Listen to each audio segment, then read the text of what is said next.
Bonjour à tous, ravi de vous rencontrer aujourd'hui et de vous présenter mon travail de recherche que j'ai fait à l'Université de Tokyo l'an dernier dans le laboratoire, le MITA Lab, entre mon année de M1 et M2 à l'ENS et en collaboration du coup avec l'Université de Tokyo. Le nom, je sais qu'il peut faire un peu peur pour certains, donc on va rentrer pas trop dans les détails, mais je vais vous expliquer l'intérêt de l'étude, ensuite le projet concrètement et ensuite quelles sont les perspectives. Donc, l'intérêt de l'étude, globalement, les cellules, les cultures cellulaires, on peut croire qu'elles sont toutes identiques, morphologiquement et génétiquement, elles le sont, mais elles ont certaines caractéristiques hétérogènes, notamment sur leur forme, sur leur quantité lipidique, etc. Donc, la mesure et analyse non invasive, donc l'électrorotation, elle va être intéressante, notamment dans les domaines d'application, les deux dont je vais parler, plutôt la bioénergie. On va pouvoir, nous, sur laquelle on va se focus, quantifier la quantité lipidique intracellulaire et pour ensuite faire de l'électroporation, je ne sais pas si ça vous parle, c'est-à-dire générer ensuite des biocarburants avec cela, ou encore on peut utiliser aussi dans le biomédical pour étudier des cellules cancéreuses, notamment elles vont réagir différemment en fonction de leur stade, leur au spectre biométrique dont je parlerai juste avant, bioélectrique sera un peu différent.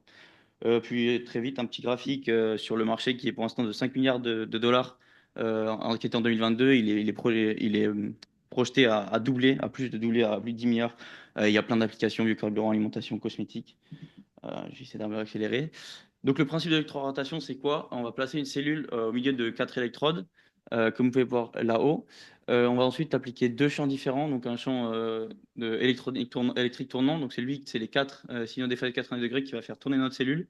Et ensuite, on va appliquer une force d'électrophorétique qui va, elle, faire léviter la cellule. Donc on peut voir ici, par exemple, les électrodes qu'on utilise plus globalement, c'est des électrodes à deux couches. Elles sont plus simples pour insérer notre cellule et on va pouvoir gérer la hauteur de lévitation de la cellule dans le milieu aqueux. Donc avec ces deux signes. Donc la lévitation elle se fait avec le DEP et la rotation se fait avec le signal rot. Et voilà pour l'instant comment on fait les systèmes d'exploitation. On utilise des fonctions générateurs. Et donc je vais vous montrer en quoi c'est pour l'instant problématique. Globalement, les problématiques qu'on a, enfin les limitations qu'on a, c'est à cause de ça. Enfin, on a une fréquence d'oscillation qui est dépendante du générateur de fonction qu'on utilise. Une consommation d'énergie pareille qui est assez importante, vu qu'on utilise beaucoup d'éléments externes. Et une mesure évidemment au débit qui n'est pas possible en fonction, pour l'instant, on observe cela avec un microscope, donc on peut ici observer qu'une dizaine de cellules et pas des populations. Donc dans le projet, c'était pour essayer de répondre à ces trois problématiques, essayer de les améliorer. Ici, je vais vous montrer, donc j'ai fait un signal générateur, donc un générateur de sinus, donc pour le signal rotationnel. Là, pour voir les dimensions, c'est surtout pour vous montrer que c'est microscopique, enfin c'est nanométrique, c'est microscopique là. Micrométrique, on est sur 100 micromètres sur 250. Et là, c'était le test d'une ancienne chip qui avait été faite avant le Covid, hein. Le projet avait été arrêté pendant 4-5 ans. Donc elle fait 1 millimètre sur 1 millimètre la précédente, donc c'est très petit. On fait du wire bonding, je ne sais pas si vous arrivez à voir ici, pour venir appliquer des tensions qui vont ensuite, donc cette chip va venir générer avec cela ce genre de signaux. Donc les quatre signaux ici, on voit qu'on a réussi à générer les quatre signaux déphasés de 90 degrés entre eux. Je vais aller un peu plus vite. Ensuite, donc on va intégrer le petit composant que je vous ai montré juste avant dans la chip globale. On va rajouter un additionneur, un amplifieur et un buffer pour piloter les électrodes. Sinon, en fonction de la capacité, quand on va lier, ça marcherait juste pas. Donc là, pareil, on est sur 100 micromètres sur 100 micromètres. Et la puce totale, elle va faire à peu près 1 millimètre, hein, comme vous pouvez voir, 1 millimètre sur 1 millimètre. On utilise des pads encore pour faire du wire bonding à la fin. Voilà l'addition qu'on a, donc voilà la sortie globale de la chip que j'ai conçue. On a bien donc deux signaux, les DEP, ces deux signaux de 180 degrés qu'on additionne avec les quatre signaux de 90 degrés. Et c'est ces signaux, ces quatre signaux qu'on va venir appliquer sur nos électrodes. Donc ça, ce sera la future électrorotation, le futur montage expérimental. Parce que pour l'instant, c'est en fabrication, la chip que j'ai faite. Là, c'est que des simulations que je vous montre ici. Donc là, on avait ici, donc on a la sortie que je vous ai montrée ici. Et la sortie finale, on va l'appliquer. On a des grilles d'électrodes, on a conçu des grilles d'électrodes dans le laboratoire. Donc on peut pour l'instant faire une dizaine de mesures on peut mesurer 10 cellules à peu près.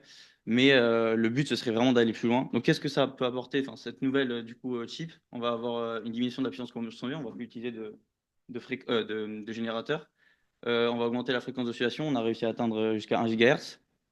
Et on ça facilite évidemment du coup le setup. On a juste à appliquer nos tensions sur notre chip et toute la génération se fait ensuite en interne.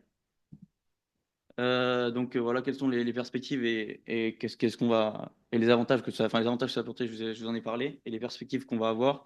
Donc, vous pouvez valider cette chip, hein, si elle marche. Ensuite, on aura réussi à intégrer tout ça localement, mesurer, donc évidemment, enfin quantifier toute cette diminution cette augmentation de la fréquence, cette diminution de la puissance, à combien on a amélioré cela. Et ensuite, une grosse étape qui va être la suite, ce serait d'intégrer un nouveau design d'électrode avec des capteurs photosensibles ou des signaux ultrasoniques, enfin d'envoyer des ondes ultrasoniques pour mesurer localement la rotation. Ça serait une avancée dans le domaine, puisque pour l'instant on mesure que via microscope.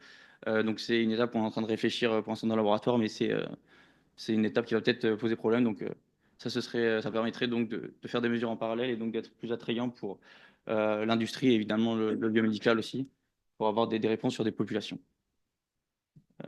Voilà, je donc remercie mon laboratoire, le MITA CNC. Et merci pour votre attention. Est-ce que vous auriez des questions?